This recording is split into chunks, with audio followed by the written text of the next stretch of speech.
de la mañana, 34 minutos, y estamos en contacto con el abogado, sociólogo y escritor Héctor Bejar desde Perú. Héctor, buenos días, ¿cómo estás? Hola, ¿qué tal? ¿Cómo están? Buenos días.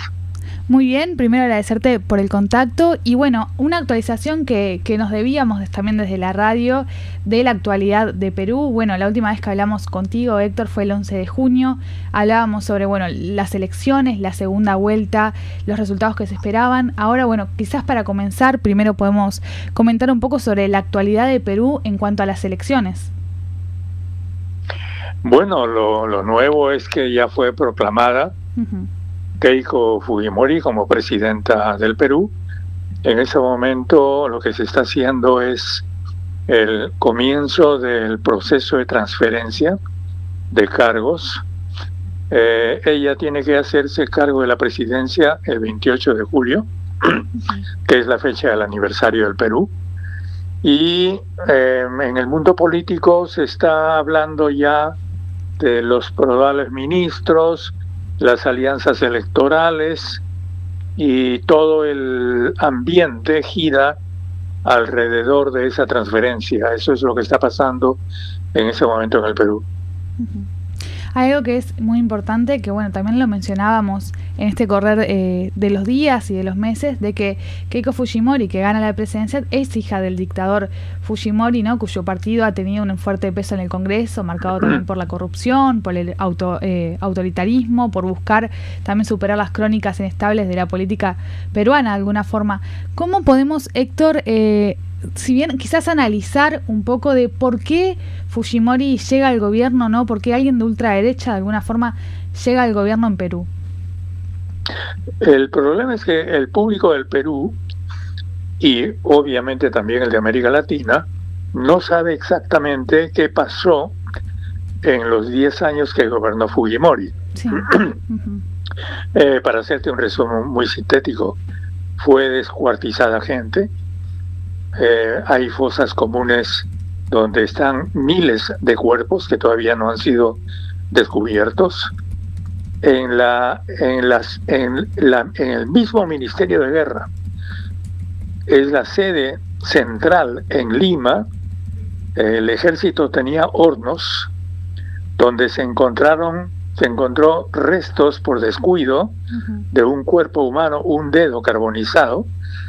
Y a partir de eso se hizo una investigación. Es decir, no estamos hablando de una dictadura cualquiera. Estamos hablando de crímenes espantosos que incluyen eliminación de aldeas completas, violación colectiva de mujeres, descuartizamiento incluso de agentes del mismo servicio de inteligencia. Todo esto pasó en el Perú durante 10 años.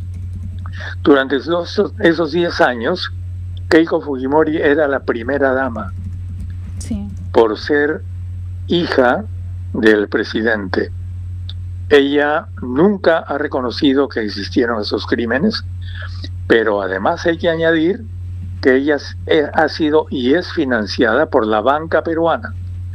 Hay dos financiadores fundamentales de Keiko Fujimori, que son el Banco de Crédito, que es uno de los en realidad el principal banco del Perú, y la CONFIEP, que es la Confederación de Instituciones de Empresas Privadas, digamos, ¿no?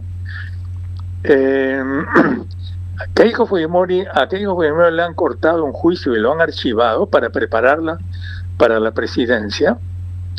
Ella recibió $3.600.000 en efectivo, en costales, en bolsas, personalmente del dueño, que es un señor Romero, Dionisio Romero, del Banco de Crédito del Perú, y algunos millones más de otras empresas, todo en efectivo, de lo cual no dio cuenta.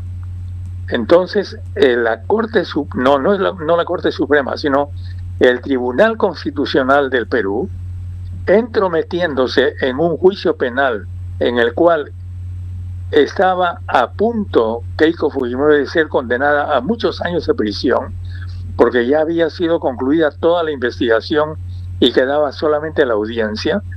El Tribunal Constitucional corta ese proceso y lo hace archivar. De esta forma, Keiko Fujimori fue preparada para llegar a la candidatura. Y bueno, después ha habido una sucesión de manipulaciones que han hecho posible su ajustado triunfo en la segunda vuelta electoral. Clarísimo, Héctor. Y bueno, también entre las propuestas de Keiko Fujimori, ¿no?, para gobernar Perú, se habla del orden, de la inversión privada, del choque tecnológico contra la inseguridad. Y de alguna forma hay una línea de los gobiernos de derecha actuales, ¿no?, en Latinoamérica, que han ganado también algunos hace poco las elecciones, como en Chile, una línea clarísima con lo que es el tema de la seguridad y el orden público, ¿no?, y esa respuesta de alto impacto a la inseguridad, como lo llaman ellos, de alguna forma tener más policías, militarizar más los países. Se habla de la inmigración. ¿Cómo se puede también tomar desde Perú la actualidad, bueno, en cuanto a la inseguridad y las propuestas que trae Fujimori de este ámbito, ¿no?, de esta materia? En el Perú operan varios miles de mafias extorsionadoras.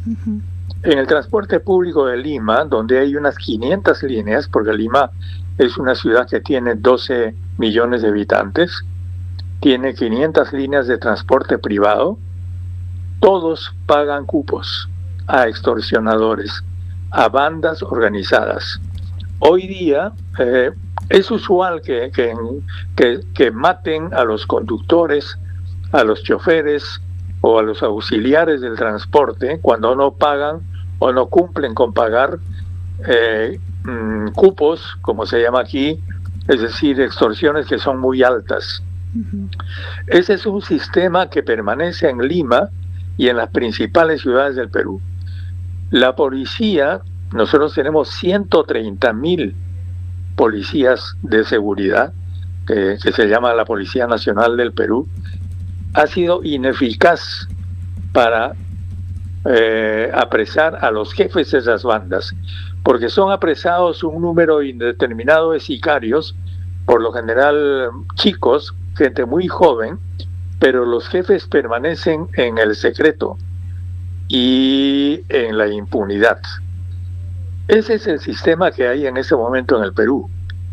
Entonces, si Keiko Fujimori piensa usar a la misma policía que ha sido ineficaz para lograr resultados notables frente a estas bandas, pues vamos a continuar en la misma situación. Y el problema es que el Perú, sobre todo en los barrios populares de las ciudades más importantes del Perú, vive una situación de temor muy grande, porque no sabes si vas a llegar vivo a casa. Ese es el problema, o a tu trabajo, ¿no? Clarísimo. También, de cierta forma, está esta propuesta, ¿no?, del compromiso de Santiago, un acuerdo de seguridad que ya se firmó en mayo de este año, que es de alguna forma un acuerdo que se habla de crimen organizado que cruza fronteras, ¿no?, combatirlo, frenarlo, no solo un país, sino los 5 países firmantes. Entre ellos está Perú como un país firmante. También consultando un poco sobre, bueno, qué opina Perú, qué opinan los movimientos sociales, la población, sobre este compromiso de Santiago contra la inseguridad, según ellos lo llaman, y de alguna forma de las políticas que Perú está teniendo en torno a Latinoamérica y políticas exteriores, ¿no? El problema es que en el Perú el crimen organizado es el que gobierna. Sí. Y el que está organizando un sistema, un gobierno de larga duración. Ese es el problema, porque hace mucho tiempo que la Fiscalía de la Nación definió al partido de Keiko Fujimori, que se llama Fuerza Popular, como una banda de crimen organizado, lo cual está demostrado. Hay miles de páginas de expedientes sobre esas investigaciones. Entonces, lo que está haciéndose en el Perú es darle permanencia, constancia, hasta no sabemos cuándo, de un sistema que hace tiempo que viene operando de esa manera. Porque mientras ellos mantienen un clima de temor en la gente del pueblo, siguen con inmensas inversiones extrayendo cobre, porque el Perú básicamente ahora es una economía extractiva basada en la extracción de cobre, en el cual van a estar involucradas la mayor parte de las regiones del Perú. El Perú tiene más o menos 24 regiones, por lo menos 19, en 19 regiones va a haber grandes inversiones de cobre. Y eso, como tú comprenderás, destruye los Andes y crea un problema de resistencia en las poblaciones del interior que están alertas y que no quieran inversiones mineras. Pasando también a otro tema que es muy importante, ¿no? Y que se suma a las propuestas de Keiko Fujimori, es el tema de la economía y la política fiscal. ¿Qué panorama tiene actualmente Perú en cuanto a la economía del país y bueno, y en cuanto también a las propuestas que da Fujimori?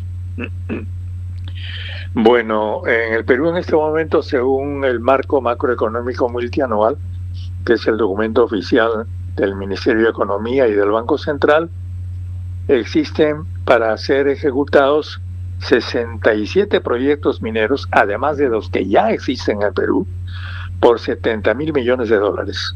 Uh-huh. Para defender ese régimen de, yo le llamo saqueo, pero digamos, para no usar palabras extremas, de inversión minera, entre comillas, sí, es que se está preparando este régimen. Son 67 proyectos mineros con un monto de inversión estoy leyendo el marco macroeconómico, de 64.000 millones de dólares, que van a distribuirse en 19 de 24 departamentos, la mayor parte de ellos en los Andes peruanos. Ese es el régimen que vamos a tener. Es decir, es un régimen de inversión, de gran inversión minera, protegido por un sistema político dictatorial, de terror, de amenaza para la gente, para que las poblaciones acepten ese tipo de inversión que, como todos sabemos, es una inversión absolutamente destructiva del medio ambiente. Uh-huh. Héctor, también, bueno, para consultarte, en cuanto de vuelta volvemos para atrás, las elecciones, ¿no?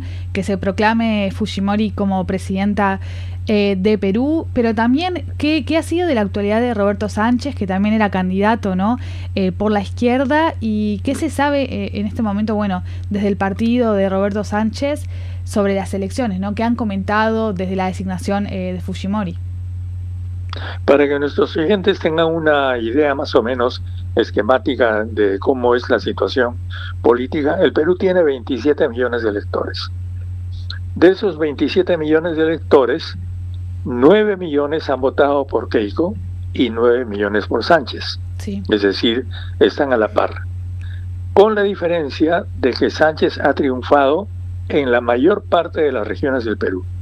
Y donde ha triunfado largamente.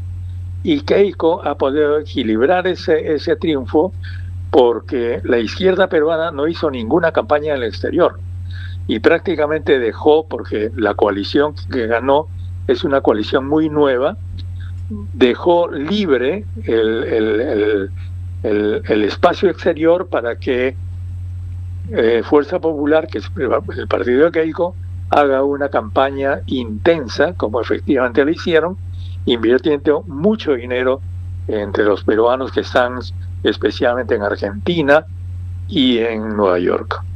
Uh-huh. Porque en el resto de países de Europa ha perdido también Keiko. Bueno, entonces la situación es que tenemos de esos 27 millones, 9 millones Keiko, 9 millones Sánchez. Lo interesante es que hay 9 millones que están en nada, que no han querido votar. Esta vez por ser la segunda vuelta, de esos 9 millones han votado aproximadamente 2 millones nulo y viciado, lo cual significa que tenemos el Perú distribuido en un sector que no quiere ir a votar, porque evidentemente no es que se distraigan, no quieren ir a votar. Otro sector que repudia todo, que son más o menos 2 millones de electores, y 9 millones por la izquierda y 9 millones por las bandas criminales que dicen que son de derecha. Esa es la situación en ese momento en el Perú. Y obviamente, como la izquierda ha ganado en el Perú, va a ser un problema para el gobierno gobernar en esos sectores donde ni sus representantes ni sus ministros son recibidos. La gente no quiere recibirlos. La gente los rechaza en la calle. Keiko no ha podido hacer campaña en el Perú, sobre todo en los departamentos del sur. Claro. Entonces, el Perú es un país extremadamente dividido en este momento en sectores políticos muy claramente definidos. Y eso de alguna forma, Héctor, también cuando hablábamos contigo la vez pasada nos decías, ¿no?, que en general, más allá de la izquierda o de la derecha, los partidos políticos en Perú es el pueblo primero, ¿no? Y en eso también, bueno, vos como sociólogo, como tu rol de sociólogo, ¿cómo podés ver los movimientos actuales, tanto sociales, ¿no?, como políticos o sindicales de Perú, digamos, en cuanto al gobierno, ¿no? Más allá, bien vos decías, de izquierda o de derecha, ¿cómo se están moviendo esos movimientos? Y bueno, esa de alguna forma el pueblo y sus opiniones, ¿no? Claro, efectivamente, también es bueno recordar que de esos 27 millones en la primera vuelta, Keiko ha tenido solamente 17% y Sánchez solamente 12%. Entonces estamos hablando de dos minorías, Sí. El resto de esos 9 millones en el caso de la izquierda es lo que se llama en el Perú izquierda social, es decir, el pueblo. El pueblo de Lima está con Keiko. El pueblo de Lima y el pueblo del norte, de la costa norte del Perú. Pero el pueblo de los Andes y el pueblo del sur y gran parte del pueblo de la Amazonía está con Sánchez. Entonces estamos hablando de una izquierda que es minoritariamente política, dividida en muchos partidos, ahora menos mal que solamente una coalición, y en muchos millones de gentes que están agrupados no en partidos políticos, sino en organizaciones sociales, claro, en comunidades campesinas, en rondas campesinas, en sindicatos, etcétera, etcétera. Héctor, te queremos agradecer pila por este contacto, bueno, por de alguna forma traernos la actualidad desde Perú, poder analizar lo que está sucediendo. Bueno, ahora se espera con el gobierno de Fujimori también, bueno, saber qué más se va a estar implementando, pero sobre todo agradecerte y estamos en contacto para la próxima. Bueno, muchísimas gracias, siempre a disposición de ustedes, que les vaya muy bien y buenos días o buenas tardes. Chao, chao. Héctor Bejar desde Perú. Adiós.